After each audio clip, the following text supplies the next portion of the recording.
दोस्तों, जयपुर घूमने में बहुत मजा आ रहा है। सच पूछिए तो इस शहर से इश्क हो गया है, गहरा वाला इश्क। पिछले वीडियो में आपने देखा कि मैं जयपुर रेलवे स्टेशन पर उतरकर सिटी के एक बड़े हिस्से का राउंड लगाया, फिर बिड़ला मंदिर और मोती डूंगरी गणेश जी का दर्शन किया। इसके अलावा अपने एक दोस्त से भी मिला और अब जा रहा हूँ ओल्ड जयपुर। ओल्ड जयपुर यानी गुलाबी चारदीवारी वाला परकोटा इलाका। स्थापत्य विरासत और सांस्कृतिक धरोहर को समेटे इसी इलाके की वजह से जयपुर पिंक सिटी कहलाता है। 2019 से यह जगह अब यूनेस्को की वर्ल्ड हेरिटेज साइट का हिस्सा हो चुका है। मैं जिस गेट से वॉल सिटी में प्रवेश कर रहा हूं उसका नाम संगानेरी गेट है। चार दीवारी के अंदर जाने के लिए ऐसे कुल 7 पोल यानी गेट हैं जिनसे आप अंदर जा सकते हैं। इसके अलावा एक न्यू गेट भी है जो बाद में बना है। चार दीवारी के अंदर बसा ये 296 साल पुराना शहर कई भागों में बटा है, जिसमें 3 चौपड़ और 9 चौकड़ी हैं। इन सब के बारे में मैं आपको आगे बताऊंगा।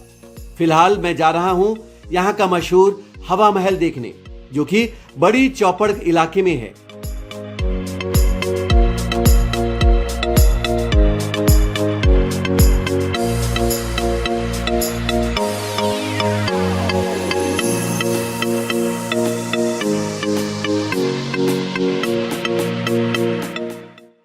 दोस्तों, अब मैं जयपुर के ऐतिहासिक आइकनिक इमारत में आ चुका हूँ, हवा महल। 1799 में बना ये ऐतिहासिक इमारत जयपुर ही नहीं पूरे राजस्थान की पहचान है। जब भी राजस्थान का नाम आता है तो हम सबसे पहले हवा महल को दिखाते हैं। तो उस ऐतिहासिक इमारत के सामने मैं खड़ा हूँ। अभी आपको इस पूरी इमारत को दिखाता हूँ, इसको घुमाता हूँ, इसकी खासियत बताता हूँ। आइए चलते हैं हवा महल की।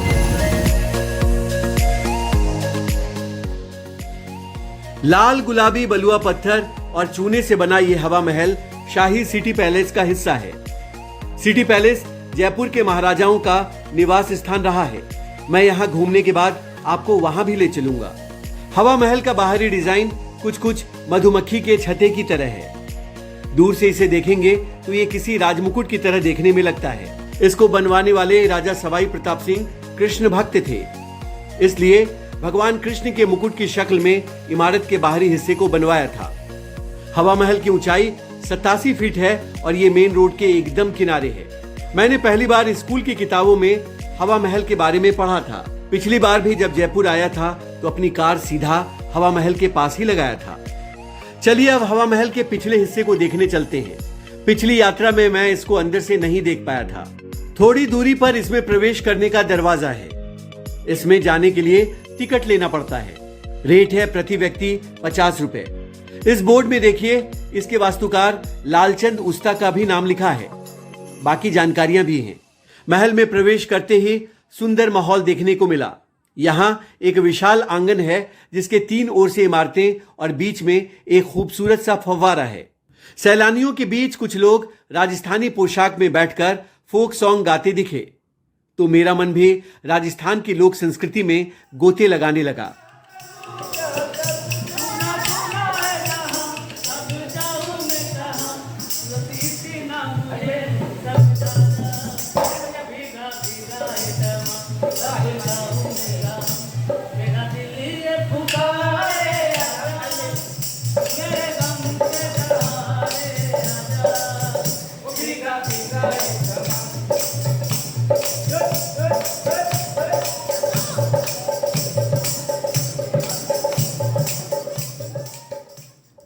अब मैं महल की खिड़की वाली दीवार को अंदर से देखने जा रहा हूं। मेरी जिज्ञासा इसलिए भी बढ़ती जा रही है क्योंकि ये पढ़ा और सुना है कि इन खिड़कियों से बाहर का नजारा देख सकते हैं। एक साइड से बिना स्टेप वाली फ्लैट सीढ़ियां हैं जिसमें ऊपर चढ़ना आसान है। कहते हैं रानियों को लंबे घाघरे पहनकर सीढ़ियां चढ़ने में होने वाली परेशानी को देखते हुए ये बनाई गई थी। आइए एक एक कर सभी मंजिलों को देखते हैं। हर फ्लोर पर अलग अलग साइज की खूबसूरत जालीदार खिड़कियां हैं, जिनमें से कई को बंद रखा गया है और कई खुली रहती हैं। अब मैं सबसे ऊपरी मंजिल पर आ गया हूं। देखिए, हवा महल में मैं सबसे ऊपर आ चुका हूं पीछे साइड से, और यहाँ आपको दिखाता हूं कि कैसे खिड़कियों से उस समय की औरतें बाहर बाजार और कोई समारोह होता था तो यहाँ से देखा करती थी। तो वही खिड़कियां हैं जो बाहर से आपको दिखती हैं। ये देखिए, यहीं से वो देखती थी, छोटी छोटी खिड़कियां हैं, उनको खोला बंद किया जा सकता था। तो यहाँ से बाहर आप मेन रोड देखिए। मैं बहुत दिन से चाह रहा था कि हवा महल की खिड़कियों के पीछे जाके देखूं कि कैसा है। हवा महल के ऊपरी मंजिल से ओल्ड जयपुर बहुत खूबसूरत दिखता है। एक तरफ सिटी पैलेस, जंतर मंतर और मस्जिद देख सकते हैं, तो दूसरी ओर सड़कें और गुलाबी दुकानों वाले बाजार नजर आते हैं। यहाँ से नीले नीले आसमान के नीचे पहाड़ी भी बहुत खूबसूरत दिखती है। देखिए, बड़ी संख्या में सैलानी इसका भरपूर लुत्फ उठाने आए हुए हैं। ज्यादा भीड़ होने पर मैं निचले फ्लोर पर आ गया। वहाँ भी अलग अलग साइज के कई झरोखे हैं। उस जमाने में पर्दा प्रथा हुआ करता था, तो महिलाएं जनरली घर से बाहर नहीं जाती थी। तो वो भी बाहर की रौनक देखें और बाजार देखें, जो समारोह हो रहा है वो देखें, कोई जलसा, कोई जुलूस दर्शन कर रहा है तो वो देखें। तो उसके लिए ये हवा महल की खिड़कियाँ बनाई गई थी। तो वो कैसे दिखती थी आप देखिए। देखिए, छोटी छोटी खिड़कियाँ हैं।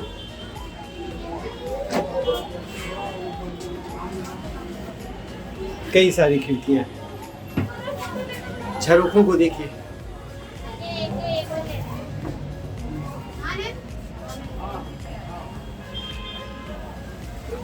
मैं एकदम अंदर आ चुका हूँ और थोड़ी सी स्पेस है।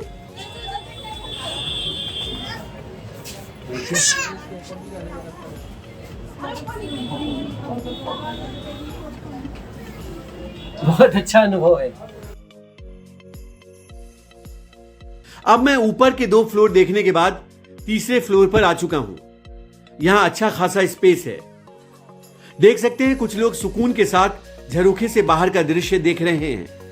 चलिए, मैं भी बाहर झांक कर देखता हूं, आखिर कैसा नजारा है। वाह, शानदार।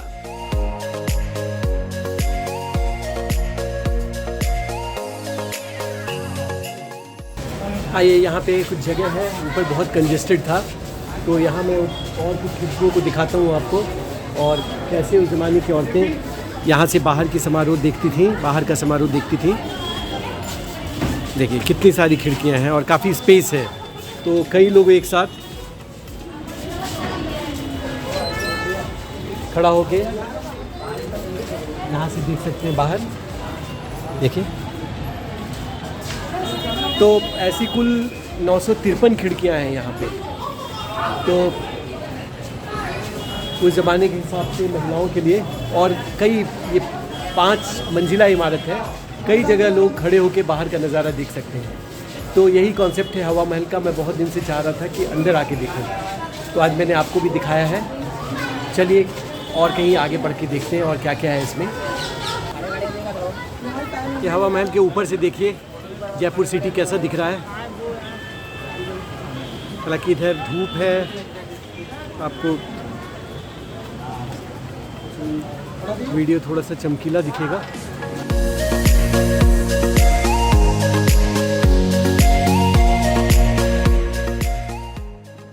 अब अगली जगह जहां मैं जा रहा हूं वो हवा महल के पास ही मशहूर सिटी पैलेस है।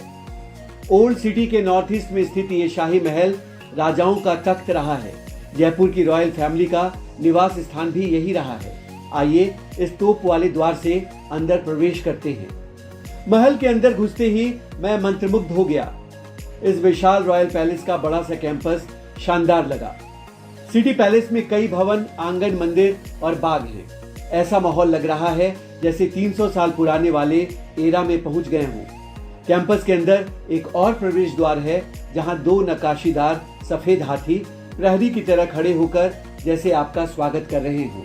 मैं महल के कैंपस के अंदर के रंग बिरंगे नक्काशीदार टेराकोटा रंग की दीवार और सुंदर सुंदर झरोखों को देखते हुए एकदम अंदर के हिस्से में आ चुका हूँ। सामने वाले चंद्रमहल में आज भी शाही परिवार के सदस्य रहते हैं। इस वक्त मैं जयपुर के सिटी पैलेस में हूँ। सिटी पैलेस, ये जो महल है, यहाँ आज भी यहाँ की जो रॉयल फैमिली है जयपुर की, जो आमेर से लेके जिनका जयपुर तक का इतिहास है, वो आज भी रहती है। उनकी कई पीढ़ियाँ ये आमेर से लेके यहाँ तक रह चुकी हैं। तो यहाँ पे एक म्यूज़ियम है जहाँ पे मैक्सिमम पर्यटक जो जयपुर आते हैं, घूमने आते हैं। कई चीज़ें राजघराना से रिलेटेड हैं जो यहाँ नुमाइश की गई है। एक म्यूज़ियम है यहाँ पे, एक बहुत बड़ा आपको मैं जार भी दिखाने जा रहा हूँ जिसमें 2000 लीटर पानी कहते हैं कि उसमें आता है, और उसका भी एक इतिहास है, उसका गिनीज़ बुक में रिकॉर्ड है। तो आइए पहले मैं पूरे महल का एक चक्कर आपको लगाता हूँ और चीज़ें मैं एक एक करके आपको बताता हूँ। सिटी पैलेस के अंदर मुझे रूप सिंह नाम के एक शख्स मिल गए जिन्हें इस जगह की बहुत अच्छी जानकारी है। वो कैमरे पर तो सामने नहीं आए, लेकिन बातचीत में उन्होंने यहाँ के इतिहास का एक एक पन्ना खोलकर रख दिया। उन्होंने चंद्र महल, मुकुट महल, महारानी का महल, मुबारक महल और गोविंद मंदिर की कहानी सुनाई। आप इनकी एक एक बात को गौर से सुनिए। और अभी के राजा सो यंग है क्योंकि ये यहाँ पे अडॉप्टेड है जी, दत्तक पुत्र हैं, क्योंकि लास्ट जो महाराजा थे ब्रिगेडियर भवानी सिंह जी, उनके कोई सन नहीं था जी। तो ओनली वन डॉटर है हमारे प्रिंसेस दिया कुमारी जी, जो अभी मेंबर ऑफ पार्लियामेंट है हाँ, में राजसमंद से। बहुत फेमस है। बहुत पूछिए मत उनका काम। तो इन 2002 में हमारे लास्ट महाराजा जो ब्रिगेडियर भवानी सिंह जी थे, उन्होंने अपनी डॉटर के ही एल्डर सन को अडॉप्ट किया है। बड़े थे इसलिए उनको अडॉप्ट किया, और 2011 में उनका डेथ हो गया इसलिए उनको राजा बना दिया गया। तो अभी 5 मेंबर हैं रॉयल फैमिली में जो इसमें जो रहते हैं। और ये हम जो जहाँ खड़े हैं ये डांसिंग कोर्टयार्ड था सर, प्रीतम चौक कहते हैं इसको। तो यहाँ देखिए उस ज़माने में जो भी इनके फंक्शन इवेंट्स वगैरह के जो प्रोफेशनल डांसर मेल फीमेल हुआ करते थे वो अपनी परफॉर्मेंस यहीं करते थे, क्योंकि रानियाँ लेडीज़ उस समय हमेशा कर्टन्स में होती थी। तो ये छोटे छोटे विंडोज़ देख रहे हैं आप, इनके पीछे बैठ के रानियाँ यहाँ वॉच किया करते थे। राजा और गेस्ट अंदर भी बैठ सकते हैं बिहाइंड द कर्टन्स और ऊपर भी। और ये 4 ब्यूटीफुल डोर है हमारे, इसकी खासियत है प्रीतम चौक की। पहला है जो पिकॉक गेट जहाँ से हम आए हैं, दूसरा जिस पे अभी काम चल रहा है ये है जो लोटस गेट, तीसरा इधर है रोज़ गेट गुलाब, और लास्ट वाला है ग्रीन गेट। तो ये चारों गेट रिप्रेजेंट करते हैं 4 अलग अलग मौसम को, यानी अकॉर्डिंग सीजन। मौसम यानी उस समय अगर मॉनसून में कोई जो प्रोग्राम है तो गेस्ट आएंगे पिको गेट से, क्योंकि वो उसको रिप्रेजेंट करता है। ये विंटर के लिए हो गया, लोटस खिलता है रिवर में। ये है समर के लिए रोज़, और वो है स्प्रिंग के लिए। और चारों गेट डेलिकेट यानी समर्पित किए हैं, भगवान शिव का फैमिली बैठा हुआ है यहाँ पे। तो आप जो ब्रास वाला डोर देख रहे हैं उसके ऊपर छोटा सा मार्बल का जो मूर्ति है वो है शिव जी के सामने हैं पार्वती जी, वहाँ पे हैं कार्तिकेय जिनको मुरुगन स्वामी, और लास्ट में है गणेश, यानी रिद्धि सिद्धि हरा भरा होना चाहिए। तो ये सभी आप जो देख रहे हैं ऑर्गेनिक जो कलर है, और आज भी थोड़ा टाइम टू टाइम रिपेंट होता रहता है, रिटच होता रहता है। तो ये मोस्टली है उनके डांसिंग होते थे। अभी चंद्र महल को 3000 रुपए का टिकट लेकर अलग से भी देखा जा सकता है, लेकिन मुझे कई और जगह जाना है, इसलिए सिर्फ मुबारक महल वाले म्यूजियम को ही देख पाया। इसका टिकट 300 रुपए है। म्यूजियम में सुंदर सुंदर शाही पोशाक, सुसज्जित अस्त्र शस्त्र, कवच और अन्य कई शाही सामान देखकर अच्छा लगा, लेकिन म्यूजियम में वीडियोग्राफी की इजाजत नहीं है। रूप सिंह जी ने मुबारक महल और हाथी वाले प्रवेश द्वार की रोचक बातें बताई। तो ये पूरा मार्बल का बना हुआ है सर, सिंगल ब्लॉक एलिफेंट है बोथ साइड, ये गुड लक के लिए। तो इस जो गेट है इसका नाम है राजेंद्र पोल, पोल मतलब बड़ा गेट। तो ये पहले यूज़ होता था जैसे कोई भी गेस्ट आएगा वो रिसीविंग यहीं से होती थी, बग्गी वगैरह में बिठा के अंदर लेके जाते थे। ऊपर आप जो झरोके देखें वहाँ से रोज़ पेटल्स वगैरह ये, और अंदर जो खाली जगह है, पोल का मतलब ये थोड़ा खाली, तो अंदर जो शहनाई और नगाड़े वाले होते थे बहुत ही राज के सम्मान के साथ गेस्ट को लेके जाते थे। क्योंकि इसी गेट के सामने आप ये सामने जो बिल्डिंग देख रहे हैं इसका नाम है मुबारक महल। तो ये अगेन पर्शियन वर्ड, इसका मतलब है वेलकम पैलेस। तो ये बिफोर 1959 ये यूज़ होता था एज ए गेस्ट हाउस। जो भी इनके गेस्ट आते थे मोस्टली यहीं उनका स्टे होता था। और ये सबसे न्यू एडिशन है 1902 में, इसको हमारे 9th number king Madho Singh ji second के द्वारा बनाया गया था जी। चारों तरफ से सेम आर्किटेक्चर है, हिंदू मुस्लिम और यूरोपियन। सिटी पैलेस का निर्माण सवाई राजा जयसिंह द्वितीय ने शुरू करवाया था, जो 1732 ईस्वी में बनकर तैयार हुआ। मुगल और राजपूत शैली का संगम सिटी पैलेस को अद्वितीय बनाता है। इसके बीचों बीच एक दीवाने खास है जिसमें 2 बड़ा सा चांदी का जार रखा हुआ है। रूप सिंह ने दीवाने खास और चांदी के जार का भी दिलचस्प किस्सा सुनाया।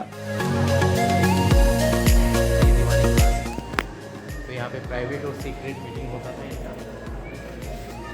कौन सी जगह पे? इस पे यहाँ ऊपर में रात को होता था, तो local public was not allowed here. और इसी दीवाने खास के अंदर आपको ये 2 वेसल्स दिखेंगे जिनको कलश या पोर्ट्स कह सकते हैं। इनको गंगाजली कहते हैं सर, क्योंकि और 9th number king Madho Singh ji second, उन्होंने लाइफ में जो पानी पिया वो सिर्फ गंगाजल पीते थे, धार्मिक जो राजा थे जी। 1902 में जिस समय ब्रिटिश हुकूमत था यहाँ पे पूरे इंडिया पे, तो वहाँ पे इनको जाना पड़ा इंग्लैंड में 1902 में, क्योंकि वहाँ के किंग बनने वाले थे एडवर्ड 7, तो उनका ताजपोशी में इनको इनवाइट किया गया। तो इन दोनों में गंगाजल डालकर by ship Bombay to England, तो ओलंपिया नाम का जहाज़ था, उसको रेंट पे लेके उसको गंगाजल से धो के उसमें ये वेसल्स रख के ये उस समय की जो जर्नी थी ऑन ओशन वहाँ ये लेके गए और वापस लेके आए। तो एक का खाली का वेट है 345 kg 345 किलो और 2000 लीटर इसमें ईच कैपेसिटी है पानी का। और इन दोनों का नाम Guinness book of world record में मेंशन है, क्योंकि they are the biggest and largest, यानी सबसे बड़े विश्व के सिल्वर वेसल्स हैं, चांदी के कलश हैं। अच्छा। तो 690 kg प्योर सिल्वर है ये सर। तो एक को बनाने के लिए उस समय जो राजशाही जो खजाने में से झाड़ से सिक्के होते थे बड़े वाले, 14,000 सिल्वर कॉइन को मेल्ट करके एक ये बनाया गया। तो दोनों को बनाने में 28,000 सिल्वर कॉइन्स जो लगे। अच्छा, वाह, ये इसका खासियत है। सिटी पैलेस में मौजूदा शाही परिवार की तस्वीर भी लगी हुई है। उनकी वंशावली का भी चार्ट बना हुआ है। दोस्तों, इस महल की कई चीजें विस्तार से नहीं बता पा रहा हूं क्योंकि वक्त कम है और मुझे कई जगह जाना है।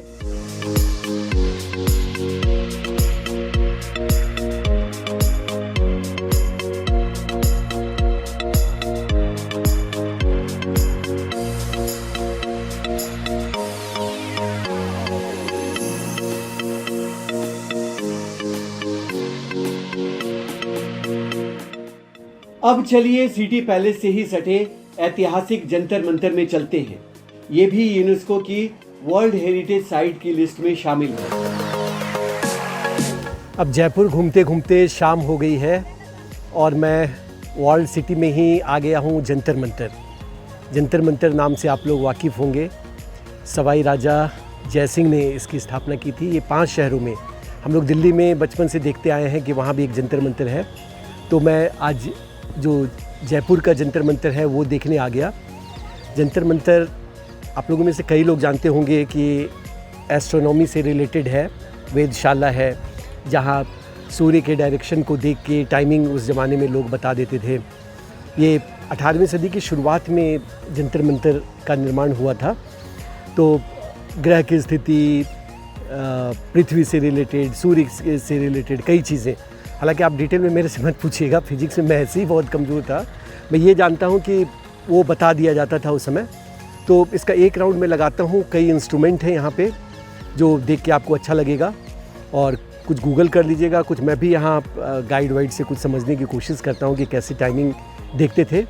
लेकिन अभी सूर्यास्त नहीं हुआ है, सूरज अभी ऊपर ही है, तो शायद वो समझने में भी मुझे आसानी हो जाएगी, क्योंकि ये सन के डायरेक्शन से रिलेटेड ही है। ये इतना मैं अभी तक समझ चुका हूँ। तो चलिए आपको मैं घुमाता हूँ जयपुर का जंतर मंतर। ये खगोलीय वेधशाला 1724 से 1734 के बीच बना था। इसमें 19 प्रमुख यंत्र हैं जो समय मापने, ग्रहण की भविष्यवाणी करने, किसी तारे की गति और स्थिति जानने और सौर मंडल के ग्रहों को जानने में सहायता करते थे। जंतर मंतर में दुनिया की सबसे बड़ी पत्थर वाली घड़ी है। इतने समय बीत जाने के बावजूद इस वेधशाला के यंत्र आज भी ठीक हैं, जिनके माध्यम से स्थानीय समय, मौसम, ग्रह नक्षत्रों और ग्रहण जैसी खगोलीय घटनाओं की आज भी एकदम सटीक गणना की जा सकती है। इन्हीं यंत्रों की गणना के आधार पर आज भी जयपुर के स्थानीय पंचांग का प्रकाशन होता है। इससे समझ सकते हैं कि उस जमाने में मैथ्स और खगोल विज्ञान जैसी जटिल चीजों की भारतीय लोगों को कितनी गहरी जानकारी थी। जंतर मंतर के बाद आइए परकोटा के अंदर के बाजारों का चक्कर लगाता हूं। कतार से एक जैसी गुलाबी गुलाबी दुकानें, अगर इन पर अलग अलग नाम न लिखा हो तो बताना मुश्किल है कौन किस चीज की दुकान है। यहाँ कई मशहूर बाजार हैं जिनमें सैलानी जमकर खरीदारी करते हैं। इनकी जानकारी भी आगे अलग से दूंगा। दोस्तों, बाजार घूमते घूमते शाम ढल रही है। मेरा एनर्जी लेवल भी कम हो रहा है। अब बढ़िया सी चाय की तलब हो रही है। शाम की यात्रा के मेरे सारथी अली भाई मुझे एक बढ़िया चाय के अड्डे पर ले जा रहे हैं। ये हवा महल के पास ही है, चारदीवारी के अंदर। देखिए कई लोग कितने मजे में चाय का मजा ले रहे हैं। वाकई बहुत कड़क और जादुई चाय है। चाय पीने के साथ ही मेरी थकान दूर हो गई और मैं ओल्ड सिटी का चक्कर फिर लगाने लगा। दिन में पिंक कलर से सुंदर दिखने वाला जयपुर सिटी शाम में रोशनी से और खूबसूरत दिखने लगा। मैं लगातार चक्कर लगाए जा रहा था, कभी इस सड़क तो कभी उस सड़क। वो गाना भी याद आ रहा है, शाम में गुलाबी शहर गुलाबी, पहरे गुलाबी है गुलाबी ये शहर है। अच्छा से गुनगुना नहीं पाया। खैर, देखिए अब रात हो चुकी है। एक बार फिर मन कर रहा है रात में हवा महल देखने का। चलिए वहां का अभी का नजारा आपको दिखाता हूं। अब जयपुर की रात की रौनक देखिए। हवा महल से शुरू करता हूं और पूरे वॉल सिटी में एक चक्कर लगाता हूं। कैसी रौनक है, आप भी मेरे साथ इस रात के इस सफ़र में जुड़िए, मज़ा आएगा। एक राउंड लगाता हूं। रात में भी यहाँ उतने ही सैलानी हैं जितने दिन में थे। आसपास के बाजार अब भी खुले हैं, हालांकि उनमें खरीदारी करने वालों की तादाद अब कम हो रही है। रात के 9 बज रहे हैं। परकोटा का चक्कर लगाकर अब होटल जाना है। देखिए दुकानें अब बंद होने लगी हैं, लेकिन सड़कों की रौनक जस की तस है। चलिए अब होटल चलता हूं। आराम करके कल के लिए एनर्जी फिर इकट्ठा करना है। कल मैं आपको जयपुर का जल महल, आमेर फोर्ट और जयगढ़ फोर्ट समेत कई और जगह ले जाऊंगा। तो मैं आपसे अगले वीडियो में मिलता हूं। तब तक नमस्कार, गुड नाइट।